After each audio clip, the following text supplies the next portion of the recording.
Bonjour chers amis, c'est avec un grand plaisir que nous nous retrouvons cette fois-ci pour un autre trimestre, une autre étude. Nous avons pendant le trimestre dernier bien étudié le Saint-Esprit. En tout cas, j'espère que vous avez été instruits et que votre foi s'en trouve renforcée. Nous allons aborder maintenant un personnage du Nouveau Testament, un personnage que nous connaissons, que nous aimons bien à cause de son caractère. Il nous ressemble tellement. Nous allons parler de Pierre. Alors, qu'est-ce que l'on pourrait vous dire sur Pierre? Déjà, là où il est né, il vient du nord de la Palestine, de la Galilée. Il habite une petite bourgade qui s'appelle Bethsaïda, qui se trouve en face de Capernaum, à l'est comme ça. Mais avant d'aller plus en avant, j'aimerais bien accueillir nos deux pasteurs que vous connaissez très bien déjà. Bonjour Jean-Jacques. Bonjour. Bonjour Ralph. Bonjour. C'est avec un grand plaisir que je vous accueille pour que nous puissions encore continuer. Et j'aime bien travailler avec vous. Gentil. Voilà, ben écoutez, je voulais bien que Ralph, que je t'invite à prier si tu veux bien. Hein? Prions. Éternel notre Dieu, nous voulons te remercier pour ton amour, pour ta parole, pour la thématique du trimestre dernier sur le Saint-Esprit. Nous voulons maintenant entamer un nouveau thème sur les lettres de Pierre, que tu puisses nous inspirer et que chacun, nous, les internautes et nous-mêmes, nous puissions être richement bénis et continuer à être dans ton service, œuvrer pour toi, au nom de Jésus. Amen. Amen. Amen. Oui, je vous disais que Pierre est issu donc d'une petite bourgade qu'on appelle Bethsaïda, qui se trouve en face de Capernaum. Il avait une entreprise de pêche, c'était un chef d'entreprise. Il employait son frère, entre autres. Nous supposons, et les écrits aussi le disent, qu'il devait parler 3 langues. Le grec pour ses affaires, hein, parce qu'il ne faut pas oublier que le nord de la Palestine était occupé par Philippe le Tétrarque, qui est le frère d'Hérode Antipas. Donc ça va vous donner un petit peu la configuration contextuelle. Il devait aussi certainement parler l'hébreu, qui était la langue liturgique, et aussi, bien sûr, l'araméen, qui était sa langue maternelle. Donc voilà un peu le personnage qui se dessine. Il était, donc, comme je disais, chef d'entreprise. C'était un homme de caractère. Différents épisodes que nous allons voir pendant tout le trimestre vont le prouver. Est-ce que, messieurs, je peux vous inviter à nous dire un peu plus concernant sa rencontre avec Jésus? C'est vrai qu'avant d'être disciple de Jésus, Jean nous rappelle qu'il était disciple de Jean le Baptiste. Et c'est lorsque Jean le Baptiste a eu l'occasion de baptiser Jésus qu'il les a conseillés d'aller vers Jésus. Ainsi, André et son frère Simon, qui sera appelé Pierre par Jésus, sont partis des premiers disciples de Jésus. Une rencontre qui, dès le départ, a impacté beaucoup la vie de Pierre. Parce que dans cette rencontre initiale, Jésus va dire à Pierre qu'il va changer son nom. D'emblée. Qu'il ne sera plus appelé Jonas, mais Pierre. Cela montre que Jésus a vu en lui un homme à la destinée exceptionnelle. Oui, ça m'intrigue d'ailleurs. Hein? Lorsqu'il y a une rencontre avec Dieu, on voit que Dieu va changer le nom d'Abraham en Abraham.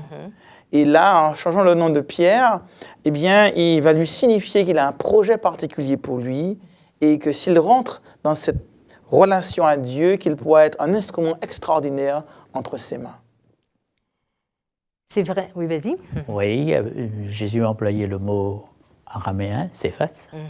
Donc, Pierre, nous voyons Jésus, premièrement, si nous voulons voir la rencontre de Jésus avec Pierre, lorsqu'il empruntait le bateau de Pierre, pour dire, avance au fond pour que je puisse parler à la foule. On y reviendra là-dessus tout à l'heure. Mais c'est vrai qu'on pourrait dire que ce personnage va devenir un peu particulier parmi tous les autres. Hein. On sait que Jésus va...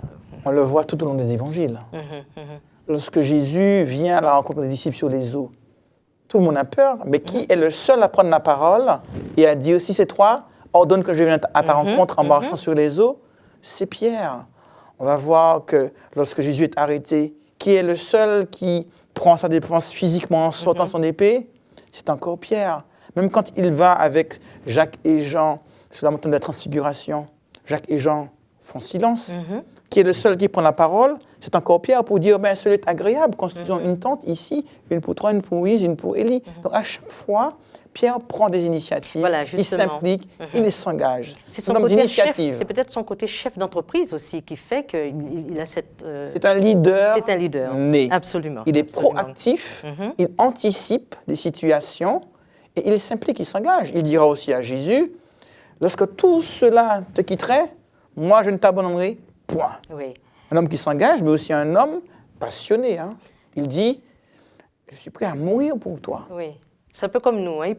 Là, on parle, c'est un peu comme nous. On avance plein de choses, en fait. Hein. Qu'est-ce que tu en penses? Jésus, après, dira, Pierre, j'ai prié pour toi. Oui. J'ai vu une faiblesse que toi, tu n'as pas vue. Donc, Oui. Tu es trop sûr de toi. Après, ça viendra. Nous voyons Pierre des Épîtres. Ce n'est pas du tout Pierre des Évangiles. Voilà. Et justement... Donc, il y a eu cette transformation chez Pierre. Est-ce que vous pouvez me dire pourquoi il a écrit ces épîtres-là? Quelle est la raison qui l'a poussé à écrire? Il faut comprendre que Pierre, son histoire nous rappelle un petit peu comment Jésus agit, comment Dieu agit avec nous. Pierre n'a pas perdu ses qualités parce qu'il a rencontré Jésus. Pierre était un homme fougueux, on l'a dit, sûr de lui, d'ailleurs qui se connaissait mal parce qu'il ne savait pas quelles étaient ses faiblesses. Un homme intrépide, courageux, mais seulement quand il a rencontré Jésus, et qu'il a vécu cette transformation profonde, il n'a pas perdu ce caractère de leader qu'il était et qu'il est resté. Absolument. Après la mort de Jésus, qui prend l'initiative de nommer le 12e apôtre en remplacement de Judas? C'est Pierre. Qui prend l'initiative de prêcher à la Pentecôte avec les 3000 baptêmes? C'est Pierre.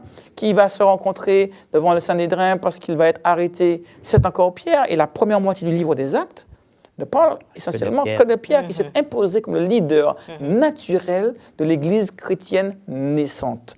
C'est donc en tant que leader qu'il va, des années plus tard, à la fin de son existence, écrire à toutes ces églises d'Asie mineure pour continuer cette œuvre que Dieu avait commencée à travers lui. Il n'y a pas ce clivage entre Pierre et Paul, apôtre des païens. On les cite souvent ensemble. Mais nous voyons, le premier, c'était Pierre qui est parti vers Corneille. Oui, là, il va partir au loin pour pouvoir présenter. Et ici, il écrit pas seulement aux Juifs, mais aussi aux non-Juifs de la dispersion qui ont accepté la nouvelle foi chrétienne. La nouvelle foi. Alors, on va parler de la conversion de Pierre. Tu avais commencé à parler un petit peu de ce qui s'est passé, de ce fameux bateau. Et on a l'impression que sa conversion se passe là. Je ne sais pas ce que vous en pensez. Je voulais vous inviter, si vous voulez bien, à lire avec moi dans Luc 5, le verset 1 à 11, qui va nous donner le contexte. Et Pierre apparaît, il va faire des choses qui nous laissent penser que sa conversion, en tout cas une partie de sa conversion, s'enclenche là. Alors, il y a 11 versets, je vais lire jusqu'au verset 7, et quelqu'un d'autre, si tu veux bien prendre partie du verset 8, Jean-Jacques ou... Très bien. Comme Jésus se trouvait auprès du lac de Génézareth et que la foule se pressait autour de lui pour entendre la parole de Dieu, il vit au bord du lac 2 barques d'où les pêcheurs étaient descendus pour laver leurs filets. Il monta dans l'une de ces barques qui était à Simon, et il le prit de s'éloigner un peu à terre, puis il s'assit, et de la barque il enseignait la foule. Lorsqu'il eut cessé de parler, il dit à Simon, « Avance en pleine eau et jetez vos filets pour pêcher. » Simon lui répondit, « Maître, nous avons travaillé toute la nuit sans rien prendre, mais sur ta parole, je le ferai, je jetterai le filet. » L'ayant jeté, ils prirent une grande quantité de poissons et leurs filets se rompaient. Ils firent signe à leurs compagnons qui étaient dans l'autre barque de venir les aider. Ils vinrent et ils remplirent les 2 barques au point qu'elles s'enfonçaient. Quand il vit cela, Simon-Pierre tomba aux genoux de Jésus et dit, « Seigneur, retire-toi de moi parce que je suis un homme pécheur. » Car l'épouvante l'avait saisi, lui et tous ceux qui étaient avec lui, à cause de la pêche qu'ils avaient faite. Il en était de même pour Jacques et Jean, fils de Zébédée, les associés de Simon. Alors Jésus dit à Simon, « Ne crains point, désormais tu seras pêcheur d'hommes. » Et, ayant ramené les barques à terre, ils laissèrent tout et le suivirent. Alors, messieurs, j'aimerais bien vous entendre, parce qu'il y a tellement de choses dans ce texte-là, où Pierre apparaît. On a l'impression que c'est un gros chêne qui s'effondre, littéralement. C'est l'impression qu'il me donne. Ici, Jésus nous montre justement, une fois de plus, son savoir-faire et discerner. Il ne va pas prendre Pierre sur n'importe quel terrain, Oui. de l'agriculture ou d'autres domaines. Dans son domaine, son métier, où vraiment il est maître de son métier. Et là, il va voir qu'il est dépassé par ce qu'il va voir, par ce qu'il va expérimenter.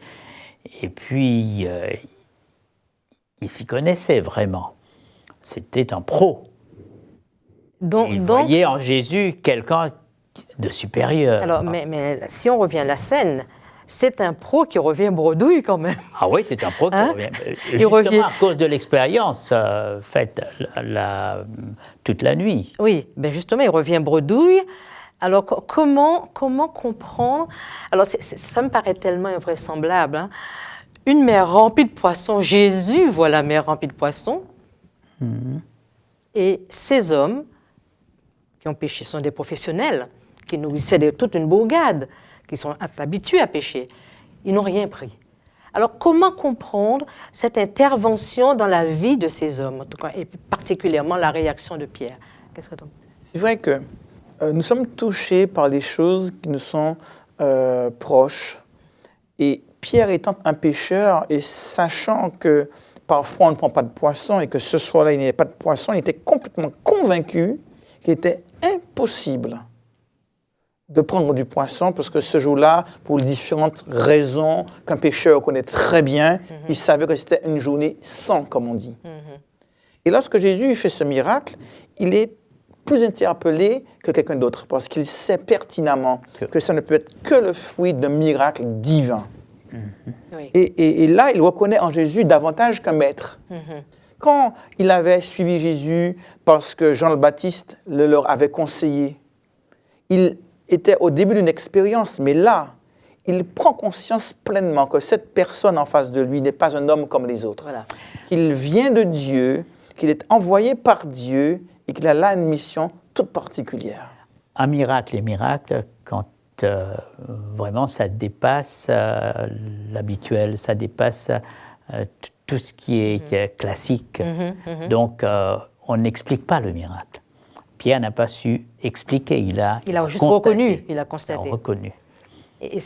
Quand il n'y a pas de rationnel, quand c'est pas rationnel, c'est un miracle. Voilà, parce que c'est un professionnel, c'est un homme qui connaît la mer. Bien sûr. Et on voit son attitude, sa réaction est de dire « Retire-toi de moi, car je suis un homme pécheur ». Autrement dit, face à la divinité qu'il reconnaît en Jésus, il ressent la profondeur de son indignité et le fait qu'il ne peut pas s'associer à quelqu'un de divin. Et c'est l'attitude de ceux qui rencontrent Christ. Quand on rencontre Dieu, quand on prend conscience de sa bonté, de sa miséricorde, de son amour, de sa grandeur, de tout ce qu'il est, que nous ne sommes pas, on se sent indigne. Et là, on découvre la grâce. Absolument. La grâce, parce que Jésus lui dit, tel que tu es, je t'accepte. Je te prends comme disciple, indépendamment de tes faiblesses, de ton indignité, et dorénavant, tu seras pêcheur d'hommes. Alors, avant même de venir là, il y a deux choses qui me frappent. Regardez verset 4. Jésus dit « Avance en pleine eau et jetez vos filets pour pêcher ». On a l'impression que ce sont des professionnels, mais qui restaient au bord pour pêcher. On peut pas faire une bonne pêche au bord comme ça. Ils devraient le savoir. Alors, on a l'impression que Jésus leur donne une autre technique. Aller dans les grandes eaux, qui est la vocation d'un pêcheur. C'est pas de rester au bord pour prendre les poissons qui mangent tout ce qu'on jette des villes. Il leur dit, ta vocation, la vocation d'un pêcheur, c'est aller en grande mer. Et après, on va comprendre ce qu'il va lui faire, cette remarque un peu plus loin. Alors, on voit que, comme vous disiez, hein, Pierre est littéralement, en anglais, on dirait astonished. Il est sonné. Il est Surpris. sonné. Il est surpris par ça. Mais même plus que ça, parce qu'il va prendre du poisson, il va appeler les autres pour venir l'aider. Parce que le bateau est en train de couler. Et pourtant, ils ont passé toute la nuit, là. Ça ne se comprend pas, ça ne s'explique pas. Alors, à un moment, je l'imagine lâchant son filet, et puis tout simplement regardant Jésus, et puis on a l'impression qu'il lâche tout, quoi. Hein, c'est l'impression qu'on a. Pierre était aussi, comme les autres, dans l'attente du Messie. Oui. Il était et puis avec ce qu'il a entendu, comme cela a été dit dans l'introduction de la part de Jean-Baptiste, il y a eu le déclic en disant « ça y est, c'est lui ». Oui. Mais on va avoir un déplacement des priorités de Pierre. Oui. Pierre est pêcheur, c'est son gagne-pain, et il doit faire tourner l'entreprise familiale. Et donc, quand un pêcheur revient bredouille, sa préoccupation, elle est financière, elle est matérielle. Voilà. Qu'allons-nous faire pour pouvoir faire face à cette situation?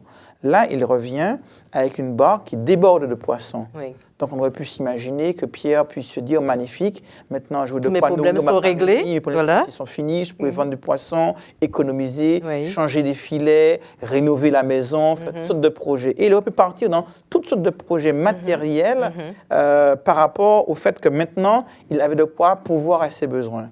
Pas du tout. Il semble quasiment délaisser les questions matérielles. Les poissons ne l'intéressent plus, alors que toute la nuit, il a désiré ardemment avoir des poissons. Maintenant qu'il en a tout plein, il ne s'en intéresse plus. Il est plus interpellé par la dimension spirituelle. Et le J'ai en verset face 8, de moi qui introduit le verset 8, un qui homme va marquer particulier. comment dirais-je, un changement, un tournant un tournant. dans sa relation à Jésus, fait, où là, maintenant, les questions matérielles sont reléguées au second plan. Même pas. Et là, c'est la dimension spirituelle Voilà, qui qui se met en l'intéresse. place, qui s'enclenche là, tout à fait. Et le texte dit, il laissèrent tout. Voilà. Voilà, il abandonne Ouais, il ce qu'il a abandonne. cherché toute la nuit. Toute la nuit. Et maintenant qu'il l'a, ça ne l'intéresse plus. Voilà. Parce qu'il a trouvé quelque chose de plus grand. Voilà. C'est la métaphore de Jésus. Il a trouvé une pierre précieuse. Voilà, on va en parler de cette fameuse pierre que Jésus a et qu'il est. Il est non seulement cette pierre, il l'a aussi. Et regardez, Jésus va faire quelque chose. Ne crains point, désormais tu seras pêcheur d'hommes.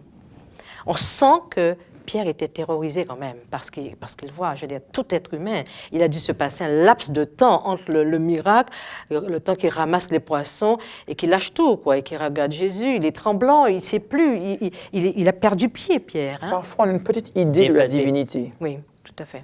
Et on s'imagine que si un ange devait apparaître, que ce serait quelque chose de magnifique. Lorsqu'on regarde les histoires dans la Bible, lorsqu'un ange apparaît à Daniel, lorsqu'un ange apparaît à Jean dans l'Apocalypse, lorsque Dieu apparaît à Moïse, lorsque la divinité se manifeste, face à cette grandeur, on se sent tout petit, on devient tremblant, on devient faible. Et Jésus, à chaque fois, a ce geste d'amour, ne crains point. Il rassure. Il rassure, on le voit pour Jean, on le voit pour Daniel, on le voit pour d'autres prophètes. Et Chaque on voit fois, Daniel, effectivement, lorsque l'ange viendra, il va le rassurer. tout à fait, face à la grandeur, à la majesté de la divinité, On est déphasé. on ne se sent rien, Voilà. on est déphasé. On est Et à chaque déphasé. fois, ce Dieu qui vient, qui réconforte, qui rassure, Tout à ne fait. crains point. Il y a une dernière chose quand même. Jésus va faire de lui un pêcheur d'hommes. C'est quelque chose, je suppose qu'il n'avait pas compris non plus ce que ça voulait dire. Mais toujours est-il, il a suivi. Mais c'est la deuxième invitation de Pierre que Jésus lui fait. Dans cette configuration, un Messie, en somme, un maître, en somme, il doit avoir des disciples. Et Pierre s'est vu déjà, Jésus veut me choisir pour être collaborateur, pour être un disciple qui va suivre. Donc, il a eu cette perception. Et j'aime bien l'idée que tu as émise au début. Jésus va utiliser un langage qu'il connaît pour faire de lui un disciple. Ouais. Donc, Jésus se met à son niveau. On voit toujours Jésus vient sur notre terrain afin de nous emmener par la suite sur son terrain. Il le fait en deux temps. Ouais. On va voir que la conversion de Pierre, son acceptation de Jésus, son invitation à devenir disciple et à suivre Jésus se fait en deux temps. Dans le passage que nous venons de lire, on voit comment, au tout début de son ministère, Jésus va l'appeler. Et à la fin de son ministère, après sa résurrection dans l'évangile de Jean, eh bien, on explique comment Jésus va faire un miracle similaire pour interpeller Pierre une fois de plus qu'il avait renié avant sa crucifixion et Mais en pour douceur. l'amener à nouveau à prendre conscience de son désir de faire de lui un disciple, l'invitant une fois de plus à le suivre et à être apôtre. Et on va voir que cette conversion en 2 temps, on peut dire, et avec un miracle similaire au début du ministère de Jésus et à la fin du ministère de Jésus, après sa mort et sa résurrection, ça va complètement transformer Pierre et faire de lui le leader, le pilier, le meneur qu'il a été au début de l'Église chrétienne et comme le livre des Actes le décrit. Lorsque nous lisons l'Évangile, je suis à la plage, le texte dit « ils réparaient leur filet Oui. Mais dans le texte français, on dit « ils lavaient Voilà. ». Ils réparaient. Jésus voyait même dans le découragement, ces pêcheurs réparer leur filet pour repartir. Il y avait là la persévérance. Voilà. Alors, c'est vrai que nous avons peu de temps pour parler de Pierre, mais j'aimerais quand même que nous allions dans un autre texte, si vous voulez bien. Il nous reste peu de temps, dans Matthieu 16, versets 13-17, où il va faire une super profession, de foi, où il va dire que Jésus est le Messie. Pardon. Alors, je vais relire, Matthieu 16, versets 13 à 17.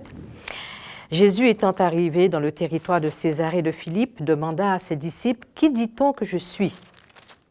Le fils de l'homme. Ils répondirent « Les uns disent que tu es Jean-Baptiste, les autres Élie, les autres Jérémie ou l'un des prophètes. » Alors Jésus leur dit « Et vous, qui dites-vous que je suis ?» Alors Simon-Pierre répondit « Tu es le Christ, le Fils du Dieu vivant. » Ma question est, entre le Pierre qui se trouvait au bord donc, du lac de Tibériade et qui était un homme au début de sa conversion, et cet homme qui va faire cette profession de foi, il y a un cheminement extraordinaire parce que tout le monde attendait un libérateur militaire. On est d'accord, le Messie devait être un libérateur pour pouvoir chasser un peu les Romains et que les Juifs reprennent justement la gouvernance de leur pays. Alors, pour vous, qu'est-ce que cela implique pour pour Pierre, dans le livre de Matthieu, de dire cela? Qu'est-ce que ça implique? Tu es le Christ, donc tu es le Messie, l'envoyé de Dieu. Pierre a vu en Jésus le Christ. Mais qu'est-ce qu'il a et vu? Le Fils de Dieu. Qu'est-ce qu'il a vu?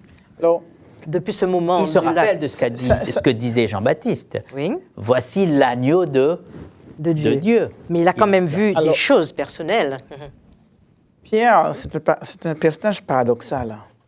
Pierre, ici, a fait une profession qui est extraordinaire. Il va voir davantage qu'un homme. Il va voir un personnage investi d'une mission particulière, celui d'être Messie, d'être Christ, donc envoyé par Dieu.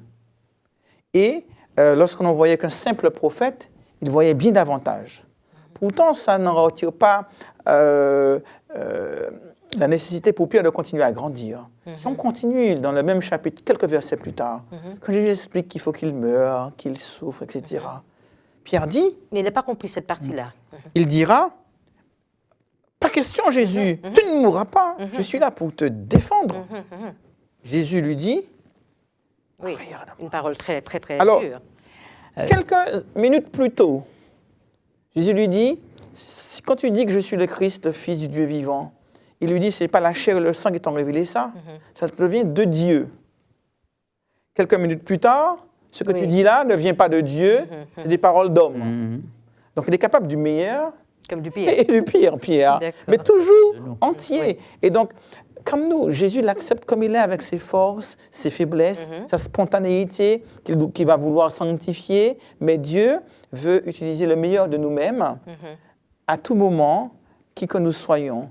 Et on le voit pour Pierre, même dans ces moments-là. Dieu a vu en Pierre ce qu'il sera, pas ce qu'il est. Il a visionné, il a une vision sur nous. Dieu nous prend là où nous sommes pour nous amener en changeant de nom, ainsi de suite. Il a toujours une vision positive sur nous. Ce que nous saurons plus tard. Ce que j'ai envie aussi de dire, c'est qu'entre cet homme au bord du lac de Tibériade et cet homme qui, là, devant Jésus, lui dit « Tu es le Christ », je pense que toutes les actes, parce qu'il a suivi Jésus, toutes les actions de Jésus ont prouvé qu'il n'était pas venu pour être un libérateur politique. Il voyait comment Jésus parlait aux gens avec douceur, il voyait comment il annonçait la parole, il voyait comment Jésus guérissait les malades, il voyait comment Jésus réconfortait, donnait à manger.